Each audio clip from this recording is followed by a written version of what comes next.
April 8, 1943, 27,000 feet above Caen, France. The oxygen mask couldn't hide Oberleutnant Ralph Hermichen's smirk as he watched the ungainly silhouettes climbing laboriously toward his formation through the crystal-clear canopy of his Focke-Wulf 190A5. "The Americans have sent us flying milk bottles," he transmitted to his wingman, unable to suppress his laughter at the sight of the massive Republic P-47 Thunderbolts struggling for altitude. Below them, 16 P-47Cs of the 4th Fighter Group lumbered upward in tight formation, their 2,000-horsepower Pratt & Whitney R2800 double Wasp engines straining against 7 tons of aircraft. To German pilots accustomed to the sleek Spitfires and nimble Soviet fighters, these corpulent American machines appeared almost comical. Barrel-shaped fuselages topped with greenhouse canopies, wings that seemed too small for their massive bodies, propellers that dwarfed anything in the Luftwaffe inventory. What Hermischen didn't know, what none of the German pilots circling like wolves above could have imagined, was that they were witnessing the arrival of the weapon that would systematically destroy the Luftwaffe's fighter arm. Within 18 months, these flying milk bottles would transform from objects of derision into instruments of terror, their 8.50 caliber Browning machine guns becoming the most feared sound in German skies. The mathematics of destruction were already loaded in those broad wings. 3,400 rounds of ammunition, a combined rate of fire of 6,000 rounds per minute, enough concentrated firepower to saw a Messerschmitt in half in less than 2 seconds. The transformation began that April morning when Major Donald Blakey, commanding the 335th Fighter Squadron, spotted the German formation positioning for attack. The former Eagle Squadron veteran, who had transferred from RAF Spitfires just weeks earlier, understood what his men didn't yet know. Survival in the P-47 required abandoning everything they thought they knew about air combat. The Thunderbolt represented a radical departure from conventional fighter design philosophy. While the Germans had pursued lightweight interceptors optimized for climb and turn performance, Republic aviation had created something unprecedented, a high-altitude juggernaut that used mass, power, and firepower to redefine the rules of aerial warfare. Among the 56 American pilots spread across the French sky that morning were men who had become legends, future aces whose names would strike fear into Luftwaffe hearts. But on April 8, 1943, they were novices in an untested machine, facing the most experienced fighter force in the world. The Germans had been fighting continuously since 1939, with veterans of Poland, France, Britain, and Russia.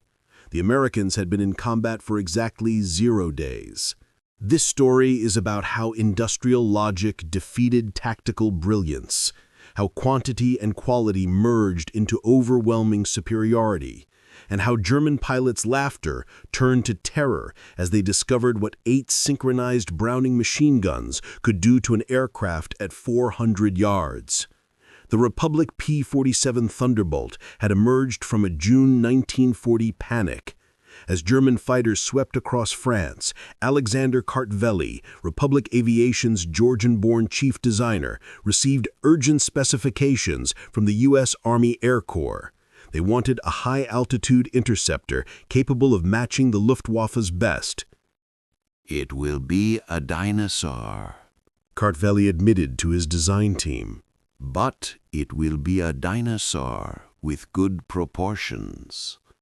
The XP-47B prototype that first flew on May 6, 1941, shocked everyone who saw it. At 9,900 pounds empty, it weighed 65% more than its predecessor, the P-43 Lancer. The massive turbo-supercharger system, with its complex ducting running through the rear fuselage, gave it an almost pregnant appearance. Test pilots approaching it for the first time invariably asked the same question. This thing actually flies? Not only did it fly, it flew like nothing else at altitude. The Pratt & Whitney R2800 double wasp engine, an 18-cylinder radial producing 2,000 horsepower, could maintain full power at 27,000 feet where German fighters gasped for air. The turbo supercharger, fed by exhaust gases, delivered sea-level performance in the stratosphere where the air was too thin for conventional superchargers. Major Hubert Hub-Zemke, commanding the 56th Fighter Group training at Bridgeport, Connecticut, initially despised the aircraft. His unit lost 18 pilots and 41 aircraft in training accidents between September 1942 and January 1943. The P-47 killed more Americans in training than Germans would in the first months of combat. It ground-looped on landing, torque-rolled on takeoff, and dove with such enthusiasm that pilots discovered compressibility, their controls freezing as shock waves formed on the wings. But those who mastered it discovered something extraordinary. Lieutenant Robert Johnson, a farm boy from Oklahoma who would become one of America's top aces with 27 victories, described his first flight. "It was like strapping yourself to a locomotive. The power was unbelievable. You didn't fly it, you aimed it." The first combat encounters in April and May 1943 confirmed every German prejudice. The P-47s couldn't turn with the Focke-Wulf 190s, couldn't climb with the Messerschmitt 109s, couldn't match their nimble handling at medium altitudes. German pilots quickly developed tactics to exploit these weaknesses, attacking from below, where the heavy Thunderbolts struggled, forcing turning fights where agility mattered more than firepower. Hauptmann Josef Pips Preeler, commanding officer of Jagdgeschwader 26, reported to headquarters after his first encounter. "The new American fighter is meat for the slaughter. It flies like a truck, turns like a freight train, and climbs like a pregnant cow. Our boys are calling them Indianer, fat targets pretending to be warriors." The statistics seemed to confirm German confidence. In their first month of operations, the American fighter groups lost 14 Thunderbolts for only 3 confirmed German kills. The RAF, observing from their Spitfire squadrons, quietly suggested the Americans might reconsider their choice of mount. British pilots joked that the best evasive maneuver in a P-47 was to unstrap and run around the roomy cockpit. But something strange was happening in those early encounters that German intelligence failed to notice. The P-47s that were shot down had absorbed incredible punishment before falling. One aircraft returned from a May 4th mission with 21 cannon holes and 100 machine gun strikes, damage that would have disintegrated a Messerschmitt or Spitfire. The massive radial engine, lacking vulnerable coolant systems, shrugged off hits that would have stopped a liquid-cooled fighter cold. More significantly, when P-47s did get their guns on target, the results were catastrophic. The Thunderbolt's weapons battery created a convergence zone of destruction that German pilots had never experienced. Unlike the rifle-caliber weapons of early war fighters or the cannon with limited ammunition, the American fighter could maintain sustained fire for over 30 seconds, an eternity in aerial combat. The event that would begin changing German perceptions occurred on June 26, 1943, over Le Touques, France. It involved Second Lieutenant Robert S. Johnson of the 61st Fighter Squadron, and an encounter that would become legendary on both sides of the conflict. Johnson's formation of 48 P-47s was returning from escort duty when they were bounced by 16 Focke-Wulf 190s from 2/Jagdgeschwader 26, led by Hauptmann Wilhelm Ferdinand Galland, younger brother of the famous Adolf Galland. The Germans executed a perfect attack, diving from the sun with overwhelming speed advantage. Johnson's Thunderbolt, flying at the rear of the formation, was caught in the crossfire of multiple attackers, taking catastrophic damage in the first seconds of combat.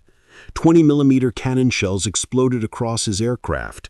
The canopy shattered, hydraulic fluid sprayed into the cockpit, the engine cowling was torn away, and fire erupted behind the instrument panel. Johnson, wounded in the nose and leg from shrapnel and bullet fragments, tried to bail out, but discovered the canopy was jammed. A 20mm shell had exploded in the canopy track, welding it shut. He was trapped in a dying aircraft at 27,000 feet. What happened next defied every assumption about combat damage tolerance.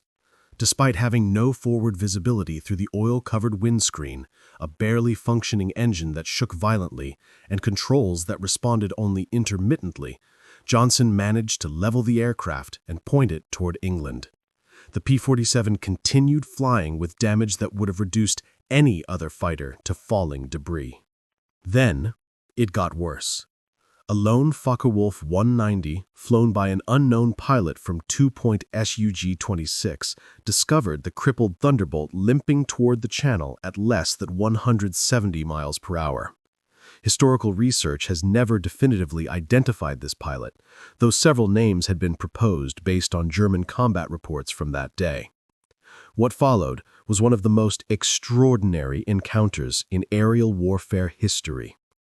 The German pilot positioned himself behind Johnson's P-47 and opened fire with his 4 20mm cannon and 2 13mm machine guns. Johnson, unable to evade, could only huddle behind his armor plate and pray. The Thunderbolt absorbed the entire cannon ammunition load. Then, the German repositioned and fired again, this time with only his machine guns. The cannon ammunition exhausted, the German pilot pulled alongside, staring in disbelief at the flying wreck.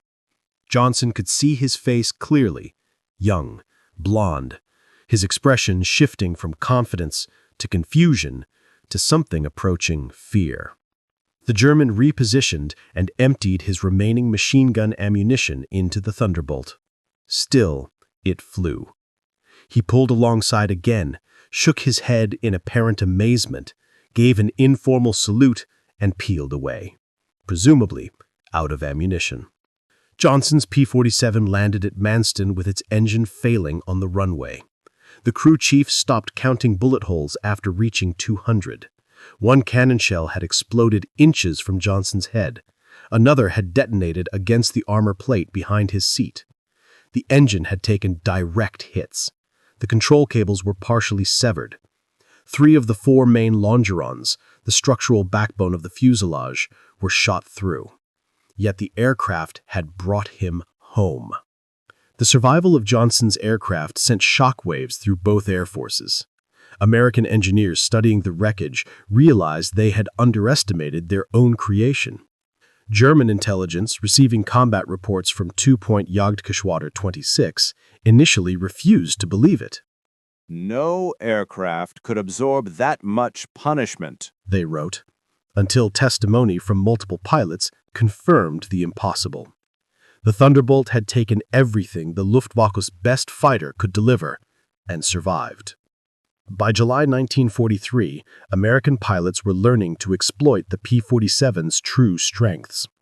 Lieutenant Colonel Hubert Zemke, the 56th Fighter Group commander, had discovered the secret through brutal trial and error. Don't turn with them. Don't climb with them at low altitude.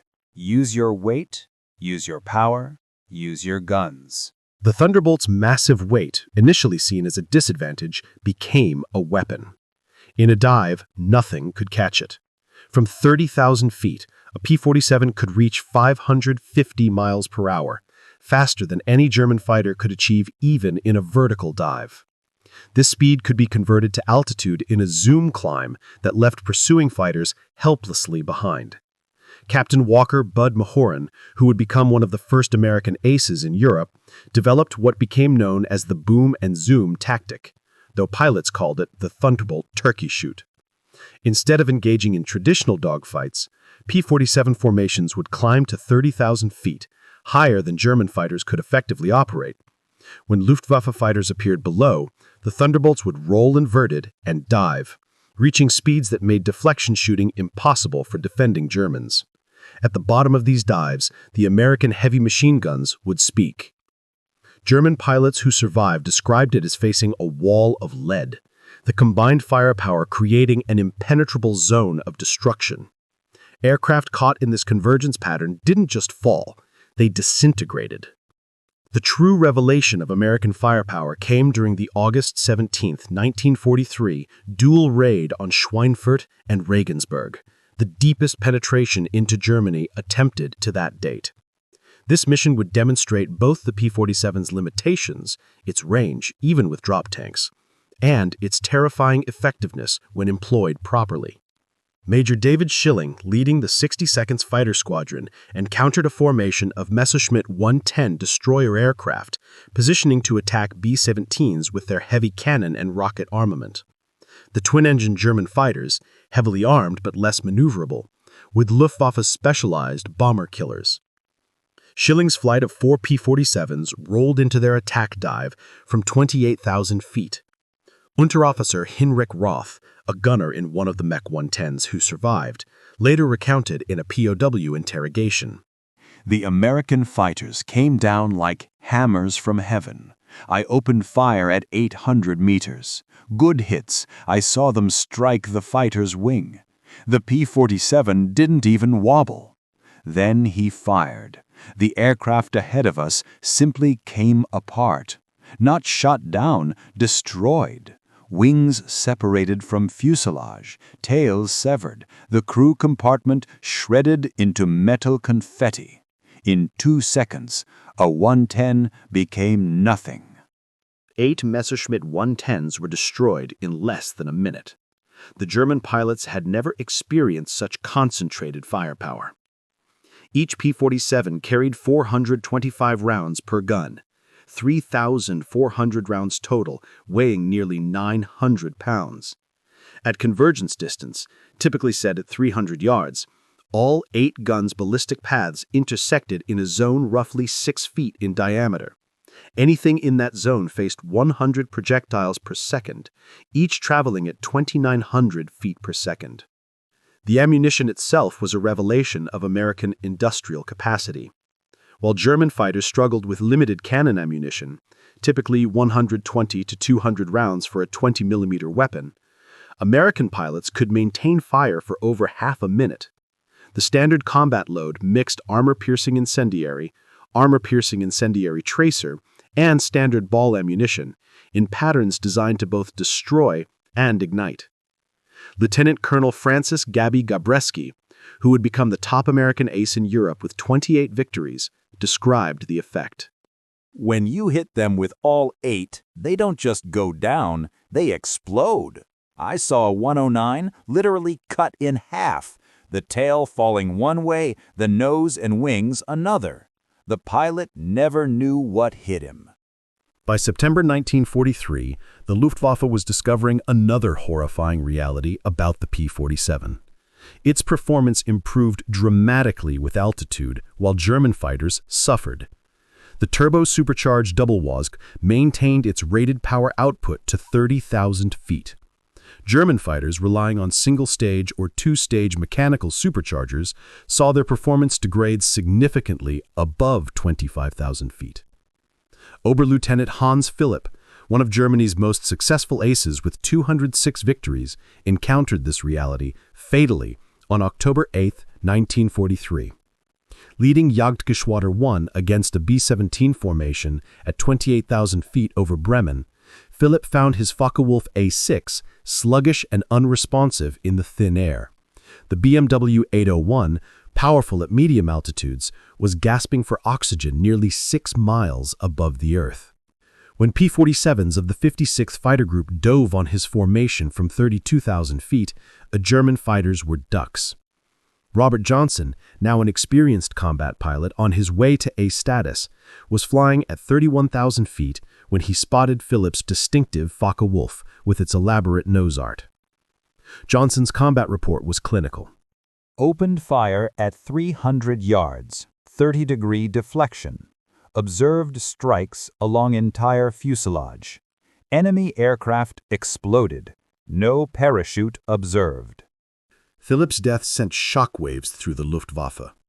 If one of their best, a man who survived over 500 combat missions on both Eastern and Western fronts, couldn't survive against the Thunderbolts, what chance did average pilots have? The German High Command ordered an immediate investigation into the P-47's capabilities. The report delivered to Reichsmarschall Hermann Göring in November 1943 was sobering. The Thunderbolt's service ceiling exceeded 42,000 feet, higher than any German fighter could reach. Its dive speed approached the sound barrier. Its armor included a 3/8-inch steel plate behind the pilot, half-inch bulletproof windscreen, and armored deflection plates around the engine. Most disturbingly, its rugged construction allowed it to absorb damage that would destroy 3 conventional fighters and still return home. In January 1944, a new variant of the P-47 began arriving in England that would complete the transformation from laughingstock to nightmare. The P-47 D-22 featured a Hamilton Standard hydromatic propeller with paddle blades 13 feet in diameter with broad chord blades that bit into the air like massive oars. The improvement in climb rate was immediate and dramatic. Where earlier Thunderbolts had climbed at an anemic 2,200 feet per minute at sea level, the paddle blade variants could achieve 3,000 feet per minute, matching or exceeding German fighters at most altitudes. The massive propeller also improved acceleration, allowing P-47s to build energy faster in level flight. Hauptmann Heinz Knock of Jagdgeschwader 11, a veteran with over 200 combat missions, encountered the new variants in February 1944 during a bomber interception near Hanover. He wrote in his combat diary, "The fat American fighters have learned to climb. We bounced a formation near Hanover, expecting our usual advantage. They turned into us and climbed with us. When we tried to disengage, they followed us up to 30,000 feet. Schmitt was caught and blown apart. Nothing left but smoke and fragments. These are not the same machines we laughed at last year." The paddle blade propeller did more than improve performance. It changed the sound of the Thunderbolt. The distinctive thundering roar created by the blade tips reaching supersonic speeds could be heard from miles away. German ground troops reported being able to identify approaching P-47s by sound alone, a deep, threatening rumble that meant death from above. They began calling it Donnerschlag, thunderclap. By March 1944, P-47s equipped with external fuel tanks could escort bombers deep into Germany. The standard configuration carried 2 108-gallon wing tanks or a 75-gallon belly tank, extending range to over 1,000 miles. With the paddle blade propeller providing improved performance even when loaded, Thunderbolts could fight on equal terms immediately after dropping tanks. The Luftwaffe's response was to concentrate on the bombers, hoping to inflict enough losses to stop the American daylight campaign. But this required flying through the P-47 escort screen, an increasingly suicidal proposition. German pilots developed a grudging respect that bordered on fear for the big American fighters. Major Gunther Rall, one of Germany's top aces with 275 victories, mostly on the Eastern Front, survived an encounter with P-47s on March 6, 1944, that left him badly wounded. He later recalled in a post-war interview, "We saw them above us, fat silhouettes against the sun. Someone laughed and said, 'Here come the flying pigs.' Nobody was laughing 30 seconds later. They came down like an avalanche, faster than we could react. The first pass destroyed 3 of our fighters, just gone, transformed into burning debris. Their guns didn't fire in bursts like ours. They poured out solid streams of fire. Getting caught in that stream meant instant death." The escort missions revealed another P-47 advantage: endurance. While German fighters operated at maximum power settings that consumed fuel rapidly, the big American radials could cruise efficiently at high altitude. Thunderbolts could remain with the bombers for hours, rotating top cover while maintaining enough fuel for combat and return. As more P-51 Mustangs arrived to take over long-range escort duties in spring 1944, P-47 units increasingly focused on ground attack, a role that would make them the most feared aircraft in the German arsenal. The transition began in earnest in April 1944 as the Allies prepared for the invasion of France. The Thunderbolt's heavy machine gun battery proved equally effective against ground targets. The standard armor-piercing incendiary ammunition could penetrate the top armor of most German vehicles, while the sheer volume of fire could destroy soft targets in seconds. A 2-second burst put 160 half-inch projectiles into a target area the size of a truck. But the addition of bombs and rockets transformed the Thunderbolt into a true multi-role monster. The D-25 variant could carry two 1,000-pound bombs under the wings and a 500-pounder under the fuselage, a bomb load equal to early war medium bombers. Later variants added zero-length rocket stubs for 10 5-inch high-velocity aircraft rockets, each equivalent to a 105mm artillery shell. Oberst Hans von Luck, commanding the 125th Panzer Grenadier Regiment during the Normandy campaign, experienced P-47 ground attacks firsthand. They came in low, so low you could see the pilots' faces. The sound was terrifying, engines roaring, rockets screaming. Then the hammer of those heavy machine guns. A column of our trucks simply ceased to exist in one pass. 20 vehicles transformed into burning wreckage in one pass. The psychological effect on the men was devastating. They called them Yabos, fighter bombers, but these were something beyond that. They were flying artillery with the accuracy of snipers. On June 6, 1944, the Luftwaffe discovered how completely the balance of power had shifted. Over 500 P-47s provided air cover for the invasion, creating an impenetrable umbrella over the beaches. German fighters attempting to reach the landing zones were massacred. Oberleutnant Wolfgang Fischer of Jagdgeschwader II, one of only 3 German pilots to reach the beaches that day, reported, "The sky belonged to the Americans. Thunderbolts were stacked from sea level to 30,000 feet. We tried to break through at dawn, 12 fighters from our Gruppe. I was the only one to return. The P-47s were waiting at every altitude. You couldn't climb over them, couldn't dive under them. Their guns turned our fighters into aluminum rain." In the weeks following D-Day, P-47s systematically destroyed German movement in daylight. The statistics were staggering. In June alone, 9th Air Force Thunderbolts claimed 651 locomotives, 3,847 trucks, 512 tanks and armored vehicles, and 4,553 horse-drawn vehicles destroyed.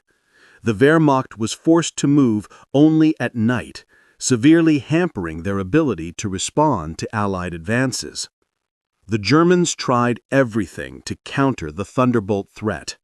They reinforced armor, deployed more anti-aircraft guns, developed new camouflage techniques. Nothing worked. The P-47's combination of speed, armor, and firepower made them nearly unstoppable. Even the feared 88mm flak guns struggled to track the fast-moving fighters at low altitude. While devastating Europe, the P-47 was simultaneously proving its worth in the Pacific theater. The 348th Fighter Group, operating from New Guinea, discovered that the qualities of the Thunderbolt were perfectly suited for the vast distances and harsh conditions of the Pacific War. Colonel Neil Kirby, commanding the 348th, developed tactics specifically for the Pacific. On October 11, 1943, Kirby led 4 P-47s against 40 Japanese aircraft over Wevok, shooting down 6 enemy planes himself in a single mission, earning him the Medal of Honor. Japanese ace Saburosa Sakai, who encountered P-47s over New Guinea, later wrote, "We called them monsters. Our 20mm cannon, which could destroy a P-40 with a few hits, seemed to have no effect. I put dozens of rounds into one Thunderbolt and watched it fly away. Their return fire was terrifying, streams of heavy bullets that tore aircraft apart. The P-47N, developed specifically for the Pacific, featured increased fuel capacity with wet wings holding 93 gallons each, extending range to 2,350 miles. This variant would escort B-29s to Japan, proving that the short-legged fighter of 1943 had evolved into a true long-range weapon. Perhaps the ultimate vindication of the P-47's evolution came in its encounters with German jet fighters. The Messerschmitt Me-262, with its 540-mile-per-hour top speed, should have been untouchable by propeller-driven fighters. But Thunderbolt pilots discovered they could catch jets in 2 situations: during takeoff and landing, when jets were most vulnerable, and in high-speed dives from altitude. On November 27, 1944, Lieutenant Colonel John C. Meyer of the 352nd Fighter Group became one of the first pilots to shoot down an Me-262 with a P-47. Diving from 28,000 feet, Meyer's Thunderbolt reached speeds approaching 500 miles per hour, fast enough to catch the jet in level flight. Meyer's combat report noted, The enemy aircraft disintegrated under fire. Large pieces, including both engines, separated from the fuselage. The pilot did not escape. The concentrated fire of 8.5 caliber guns proved more effective than anticipated against jet aircraft. By early 1945, specialized P-47M variants were deployed specifically to counter German jets and V-1 flying bombs.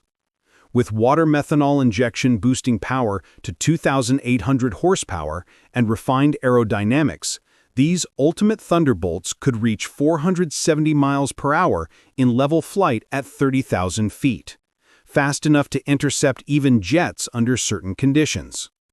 Major George Bostwick, commanding the 63rd Fighter Squadron, equipped with P-47Ms, shot down 2 Me-262s in March 1945. His tactical report emphasized firepower over speed. The jets are faster, but they can't turn and they can't take punishment. One good burst from our battery and they come apart like they're made of paper. They have to slow down to attack bombers. That's when we get them. The ultimate demonstration of American industrial might came during Operation Boden-Platel, the Luftwaffe's desperate attempt to destroy Allied air power on January 1, 1945. Nearly 900 German fighters, including their best remaining pilots, launched surprise attacks on Allied airfields across Belgium and the Netherlands. At Y-34 Airfield near Metz, home to the 365th Fighter Group's P-47s, the attack initially succeeded. German fighters destroyed 22 Thunderbolts on the ground, along with several other aircraft. A captured German pilot, brought to the command post, pointed at the burning aircraft and taunted, What do you think of that? Major George Brooking's response became legendary throughout the 9th Air Force. He pointed to the flight line where ground crews were already pushing damaged aircraft aside and preparing hard stands for replacements. By tomorrow, we'll have 40 new ones. How long will it take you to replace your pilots? The German pilot's smirk disappeared. Within 48 hours, factory-fresh P-47 D-40s filled the flight line, flown in from depots in England.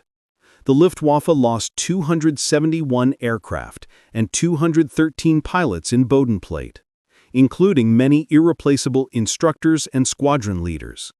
These losses they could never replace. The Americans lost 134 aircraft total across all attacked airfields, all replaced within a week. The numbers told the story of inevitable defeat. Republic Aviation produced 15,683 P-47s during the war, more than any other American fighter. At peak production, the Farmingdale factory on Long Island completed one Thunderbolt every hour around the clock. The Evansville plant in Indiana, built from empty farmland in 1942, was producing 500 aircraft per month by 1944. Each P-47D required 65,000 individual parts, 8 miles of electrical wiring, 2,000 pounds of aluminum, and 300 pounds of rubber. The engine alone contained 2,400 individual components machined to tolerances of 1/1000th of an inch. Yet American workers, many of them women who had never seen an aircraft before Pearl Harbor, assembled these complex machines with precision that exceeded peacetime standards. The ammunition production was equally staggering. Each P-47 sortie required 3,400 rounds of 50 caliber ammunition, with hundreds of P-47s flying daily missions. Ammunition consumption exceeded 10 million rounds per month by mid-1944. The Lake City Arsenal in Missouri, one of several ammunition plants, produced 30 million rounds monthly. Each cartridge was manufactured to tolerances measured in 10,000ths of an inch, ensuring reliable feeding through the synchronized end mechanisms. The fuel consumption was enormous. Each Thunderbolt burned 100 gallons per hour in normal flight, up to 300 gallons in combat with water injection engaged. The 9th Air Force alone consumed over 25 million gallons of aviation fuel monthly by late 1944, all of it shipped across the Atlantic in tankers, which themselves were products of American mass production. Even more impressive than aircraft production was pilot training. By 1944, the United States was graduating 30,000 pilots annually from advanced training, more than Germany had trained in the entire war. Each P-47 pilot received a minimum of 400 hours of flight training before entering combat, including 100 hours in advanced fighters. German pilots, by contrast, were entering combat with less than 100 hours total time by war's end. The quality showed in combat. American pilots arrived in Europe trained in formation flying, instrument navigation, gunnery, and tactics. They had practiced against captured German aircraft, understanding their enemy's capabilities and limitations. They knew their aircraft systems intimately, having studied technical manuals that German pilots never received. Lieutenant Eugene Roberts, arriving in England in September 1944, exemplified the American training advantage. I had 420 hours in my logbook, including 75 hours in the P-47. I'd fired at toned targets, practiced deflection shooting, studied gun camera film from actual combat. My first mission, I knew exactly what to do. The German pilot I faced couldn't have had half my experience. It wasn't even fair fight. In March 1945, Hauptmann Josef Priller, the same pilot who had mocked the P-47s as pregnant cows 2 years earlier, was interviewed by German propaganda officials seeking to boost morale. His statement, deemed too demoralizing for publication, revealed the complete transformation in German attitudes. The Thunderbolt is the best fighter bomber ever built. Its firepower is unprecedented. Weapons that never jam, never overheat, never run out of ammunition in normal combat. It carries bombs like a medium bomber, fires rockets like artillery, and fights like a fighter when needed. But beyond the machine is what it represents: unlimited American production. They lose 10, they build 20. We lose 1, it's gone forever. Their pilots arrive better trained than our instructors. They have fuel for training, ammunition for practice, spare parts for everything. We have nothing but courage, and courage without resources is just delayed defeat. We laughed at them in 1943, we're not laughing now. When you hear those guns, you know death has come calling. The sound haunts us, mechanical, precise, unstoppable. Like everything American, it's about overwhelming material superiority. They didn't beat us through better tactics or braver pilots. They buried us under an avalanche of steel and lead. By April 1945, the Luftwaffe existed largely on paper. Fuel shortages grounded most aircraft. Experienced pilots were dead or captured. Airfields were cratered ruins. But even with aircraft and fuel, German pilots faced an impossible equation. Attacking meant facing P-47 formations that owned every altitude from ground level to 40,000 feet. Feldwebel Klaus Bretschneider, one of the last German pilots trained in 1945, flew exactly one combat mission before the war ended. His encounter with P-47s over Leipzig lasted 12 seconds. I saw them diving from above, 4 Thunderbolts in perfect formation. I tried to turn, but they were too fast. The leader fired from 500 meters. My aircraft shook like it was hit by sledgehammers. The engine exploded, the wings separated. I barely escaped. In the parachute, I watched them destroy my entire staffel. 6 fighters gone in under a minute. The sky rained burning aluminum and bodies. The psychological impact was complete. German pilots developed what medical officers called Jabo fever, physical symptoms of stress appearing when Thunderbolts were reported in the area. Veterans who had faced Spitfires and Hurricanes without fear became physically ill before missions against P-47s. The distinctive thunder of approaching Thunderbolts caused panic among ground troops who knew that survival meant finding cover immediately. The final statistics of P-47 operations defied comprehension. In Europe, 3,752 German aircraft destroyed in aerial combat, 3,315 aircraft destroyed on the ground, 86,000 railway cars destroyed, 9,000 locomotives destroyed, 6,000 armored fighting vehicles destroyed, 68,000 trucks destroyed, 60,000 horse-drawn vehicles destroyed. In the Pacific, 697 Japanese aircraft destroyed in aerial combat, 150 aircraft destroyed on the ground, 1,500 vehicles destroyed, 150 locomotives destroyed, countless barges, ships, and installations. The 9th Air Force alone, primarily equipped with P-47s, flew 213,873 combat sorties, dropped 120,000 tons of bombs, fired 135 million rounds of ammunition, and launched 60,000 rockets. The Thunderbolt units achieved a 4.6-to-1 kill ratio in aerial combat while maintaining the lowest loss rate of any Allied fighter-bomber. Behind these numbers lay the human cost. The Luftwaffe lost approximately 28,000 pilots killed in combat against Western Allied forces. Many fell to the concentrated fire of American heavy machine guns. Each loss represented years of training that Germany could never replace. By war's end, the average German fighter pilot had less than 30 hours of combat experience. The average P-47 pilot had over 200. At the Luftwaffe Interrogation Center at Oberursel, captured Allied pilots were debriefed by German intelligence. The records, captured in 1945, revealed German assessments of Allied aircraft. The file on the P-47, updated continuously throughout the war, showed the complete reversal of opinion. April 1943. Large, unmaneuverable fighter, inferior to German types in all performance parameters except dive speed. Machine gun armament insufficient against cannon-armed fighters. Assessment: minimal threat. December 1943. Exceptional high-altitude performance, extreme structural strength, firepower increasingly problematic, pilots showing improved tactics. Assessment: significant threat above 25,000 feet. June 1944.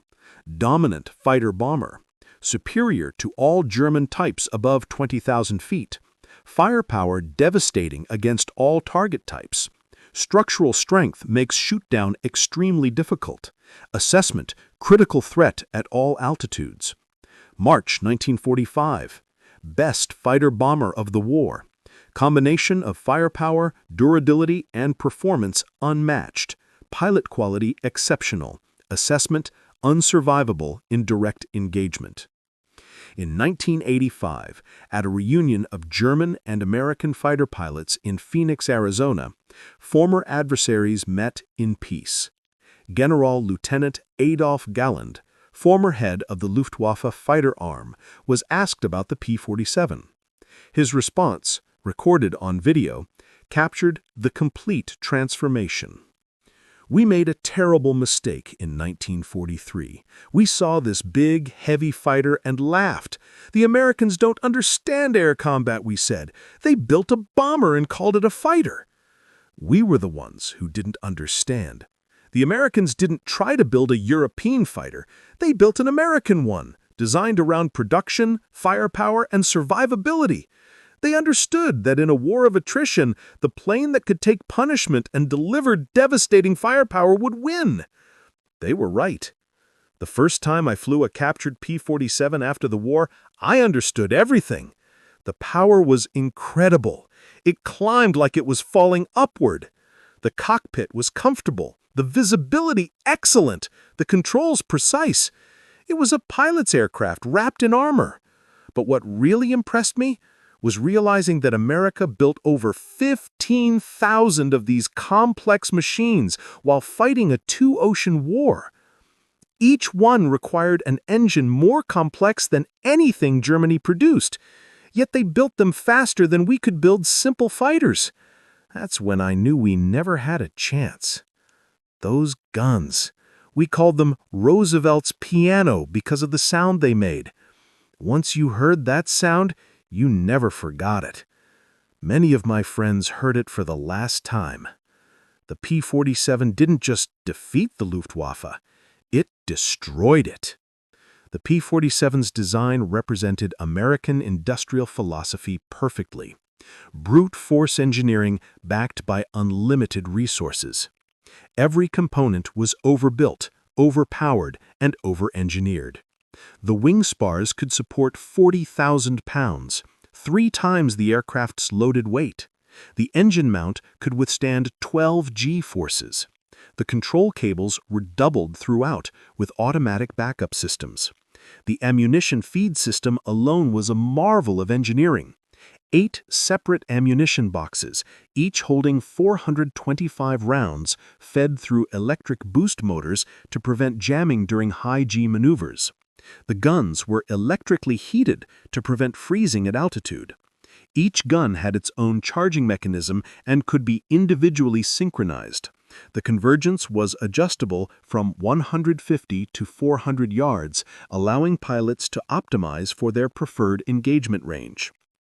Even after the war, some German veterans maintained that the P-47 won through quantity, not quality, that German fighters were technically superior but overwhelmed by numbers. The combat records tell a different story. In engagements where numbers were equal, P-47s consistently prevailed. The heavy machine gun armament, dismissed as inferior to cannon, proved more effective in actual combat. Analysis of gun camera footage revealed why.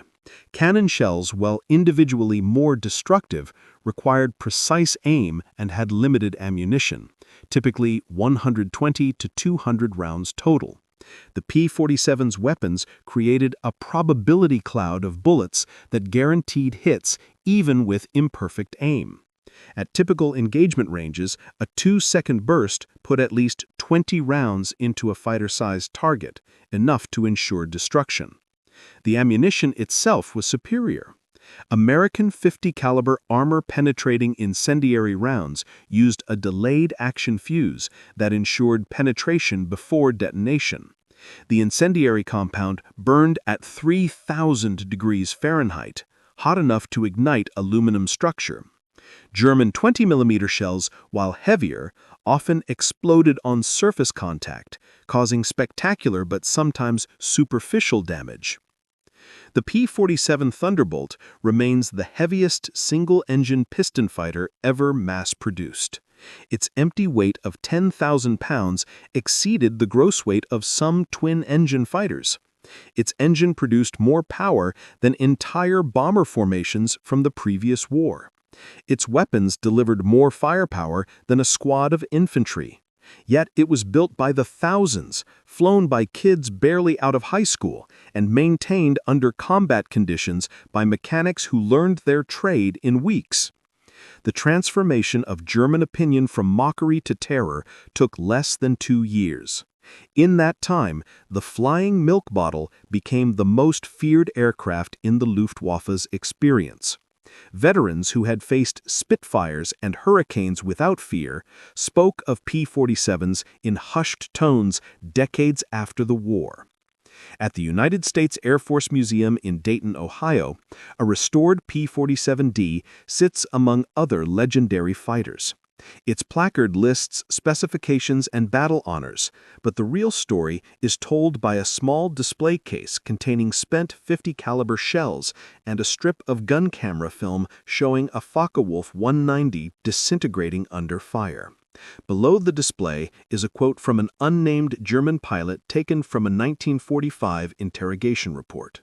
"We laughed when we first saw them, fat, ugly American fighters that couldn't turn, couldn't climb, couldn't fight. We stopped laughing when we realized they didn't need to turn or climb. They just pointed those guns at you and you ceased to exist. The laughter died with our comrades." The P-47 Thunderbolt entered combat as an object of derision and ended the war as an instrument of annihilation. In between, 8 synchronized Browning machine guns rewrote the rules of aerial warfare and buried the Luftwaffe under an avalanche of lead. German pilots had laughed at the ungainly American fighter in April 1943. By May 1945, there were no German pilots left to laugh. The thunder had spoken, and the sky belonged to America.